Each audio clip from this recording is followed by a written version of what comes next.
कि हामी यो आज 2079 देखि यो न्यू कोर्स चाहिँ इम्प्लिमेन्ट भएको थियो खासमा, त्यही भएर 2079 चाहिँ एनइबीले एउटा मोडल क्वेसन निकालेको थियो। त्यो मोडल क्वेसनको चाहिँ हामी एमसिक्यू सल्भ गर्न गएका छौँ। सो क्वेसन नम्बर 1मा हामीसँग के छ भन्दाखेरि in which normal form of database atomicity is introduce भनेर भनेको छ। एमसिक्यूमा प्रायः चाहिँ हामीले पहिला इलिमिनेसन गर्दै जाने हो, एन्सर चेक गर्दाखेरि इलिमिनेसन गर्दै जाने हो। यसमा चाहिँ हामीसँग फर्स्टमै ए एन्सर चाहिँ राइट हो। ए एन्सर चाहिँ हाम्रो राइट हो। किन भन्दैछु, यसको रुल्स हामीलाई थाहा छ। त्यो रुल्समा चाहिँ हामीसँग फर्स्ट नर्मल फर्ममा चाहिँ हामीसँग 4वटा रुल्स छ। एउटा सिङ्गल भ्यालु एट्रिब्युट अथवा एटोमोसिटी, अनि attribute with change, unique name for the column र अरू डजन्ट म्याटर भन्ने 4वटा रुल्स छ। सेकेन्ड नर्मल फर्ममा चाहिँ हामीसँग should be in first normal form and should have functional dependency छ भने थर्ड नर्मल फर्म, यो त अब यसमा त एटोमोसिटी छँदै छैन, यो कट गरेँ मैले। थर्डमा पनि should be in second normal form and should have trans dependency भनेको छ। यो 4NF चाहिँ हामीले पढ्नै पर्दैन, क्लास 12मा यो पढ्नै पर्दैन। सो एन्सर चाहिँ हाम्रो के छ, ए नै रहेको। ओके, सेकेन्डमा पनि एकदम हेर त, सेकेन्ड क्वेसनमा चाहिँ हामीसँग which of the following technology is not implemented to protect a database भनेको छ। यहाँ एउटा ट्विस्ट आएको छ, यहाँ नेगेटिभ हालेको छ, नट इम्प्लिमेन्टेड भनेको छ। कुन चाहिँ टेक्नोलोजी तलको मध्ये चाहिँ इम्प्लिमेन्ट हुँदैन डेटा प्रोटेक्सनको लागि भनेर भनेको छ। रोल ब्याक युज गरिन्छ, डेटा ब्याकअप पनि युज गरिन्छ, हामीले रिकभरी पनि युज गरिन्छ। र युज नहुने भनेको फायरवाल हो। यो फायरवाल भनेको चाहिँ नेटवर्कको टर्म्स हो, त्यही भएर यो चाहिँ डेटाबेसमा चाहिँ खासै प्रोटेक्सनको लागि चाहिँ युज गरिँदैन। अर्को थर्डमा छ हामीसँग, थर्ड क्वेसनमा जाउँ। Which of the following state SQL commands is executed to display all the records having a second letter भनेको चाहिँ यसमा ख्याल गर्नुपर्ने, second letter in the last name as A भनेको छ। सेकेन्ड लेटर चाहिँ ए हुनु पर्यो भनेको छ।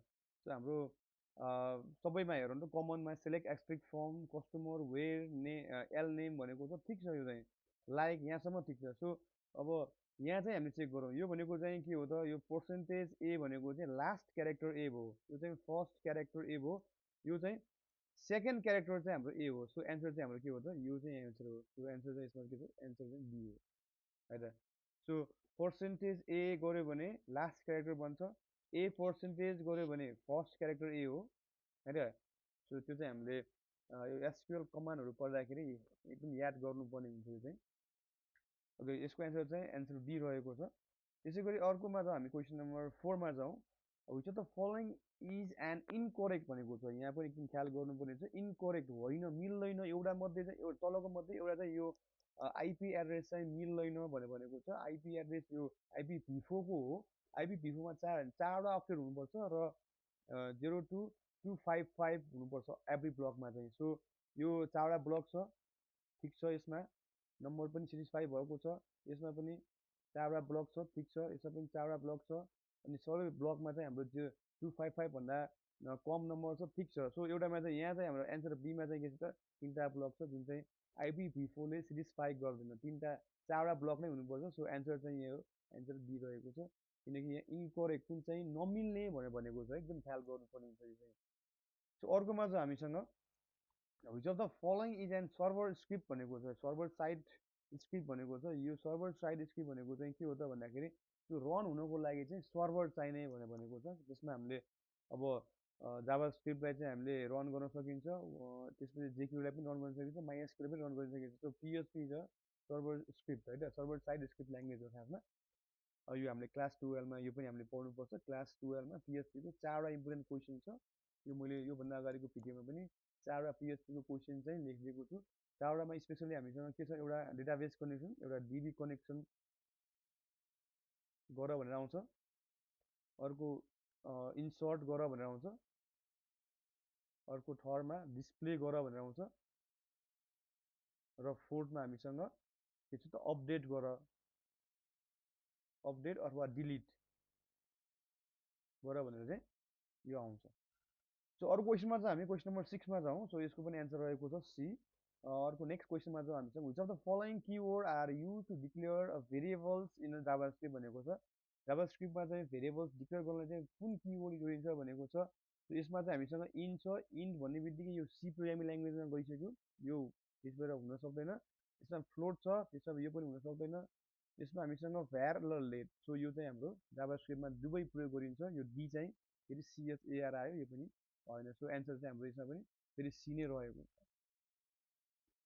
सो क्वेसन नम्बर 7 मा जाउँ अब। Which of the following command is execute in PHP to concatenate the variables $x with $y भनेको छ। कन्क्याटिनेसनमा चाहिँ यो जोइन गर्नको लागि हो, यो प्लस सिम्बल भएको यो युज गरिँदैन। इजकल्स टु भएको कम्पेयर गर्ने हो, यो पनि हुँदैन। कन्क्याट भन्ने फङ्सन PHP मा कुनै छैन। सो डट चाहिँ अपरेटर चाहिँ हामी युज गरिन्छ कन्क्याट गर्नको लागि है त। जाभास्क्रिप्टमा चाहिँ कन्क्याट गर्नको लागि चाहिँ प्लस गरिन्छ भने PHP मा चाहिँ हामीले कन्क्याट गर्नको लागि चाहिँ डट अपरेटर चाहिँ हामी युज गरिन्छौँ। सो अर्को क्वेसन नम्बर 8 मा जाउँ। Which statement is incorrect about the OP approach भनेको छ। अब्जेक्ट ओरिएन्टेड एप्रोचमा चाहिँ तलको मध्ये कुन चाहिँ इनकरेक्ट छ भनेर भनेको छ। यो नेगेटिभ चाहिँ धेरै आएको छ यो मोडल क्वेसनमा चाहिँ। So emphasize on data rather than the procedure, यो चाहिँ ठिक हो। इम्फेसाइज गर्छ ओओपीले, डेटा हाइडिङ पनि एन्ड क्यानट बी एक्सेस, एकदमै डेटा सेक्युरिटी चाहिँ ओओपीले चाहिँ एकदम फोकस गरेर हुन्छ। Object communication through the function, यो पनि गुड हो। It supports abstraction but not the class भनेको छ। यो चाहिँ एन्सर हो, किनकि यो इनकरेक्ट भनेको छ नि त्यहाँ। यो चाहिँ हाम्रो एन्सर हो।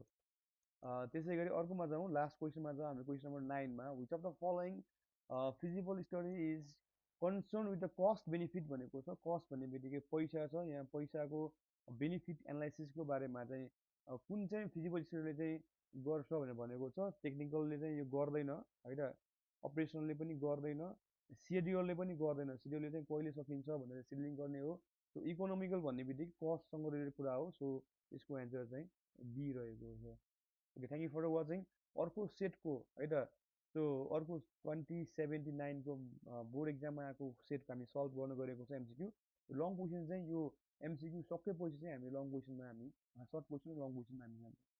सो सरस्वती फेरि आउँ। यसको एन्सर ए रहेको छ, यसको एन्सर बी रहेको छ, यसको एन्सर बी रहेको छ, 3को, त्यसपछि 4को एन्सर बी रहेको छ, 5को एन्सर सी रहेको छ, 6को एन्सर पनि सी रहेको छ, 7को एन्सर डी रहेको छ, 8को एन्सर पनि डी र लास्ट 9को एन्सर पनि बी रहेको छ। Thank you for the watching.